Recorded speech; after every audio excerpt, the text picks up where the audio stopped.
अस्सलाम वालेकुम जी, मैं हूं रहमान मकसूद। आप देख रहे हैं हमारा फेसबुक और यूट्यूब चैनल। हम हैं जी इस वक्त वी सिस्टर, जिसका नाम आप तेज़ी से देख रहे हैं पाकिस्तान के अंदर मकबूल हो रहा है। वो क्यों मकबूल हो रहा है और उसके पीछे कौन रूह रवां से, उनसे मुलाकात करानी बहुत ज़रूरी थी।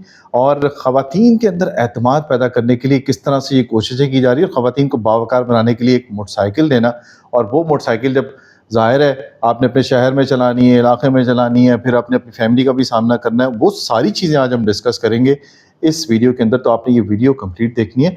सबसे पहले आपको तारुफ करवाएंगे हसन भाई का।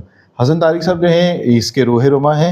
इन्होंने बड़ा ही मुश्किल एक स्टेप लिया था, और ख़वातीन को आपको पता है कि एक ख़ातून को लेके चलना और उसको सिखाना, ये सब चीज़ें बड़ा मुश्किल होता है। घर से या बाहर से कहीं से भी लेके चलना, इस स्टेप को लेने के लिए किन मुश्किलात का सामना करना पड़ा और उसके बाद ये आसानियाँ कैसे पैदा हुई, ये बात करेंगे हसन भाई से। हसन भाई बहुत बहुत शुक्रिया। Thank you so very much, very nice meeting you. आपके आने का बहुत शुक्रिया। बहुत शुक्रिया।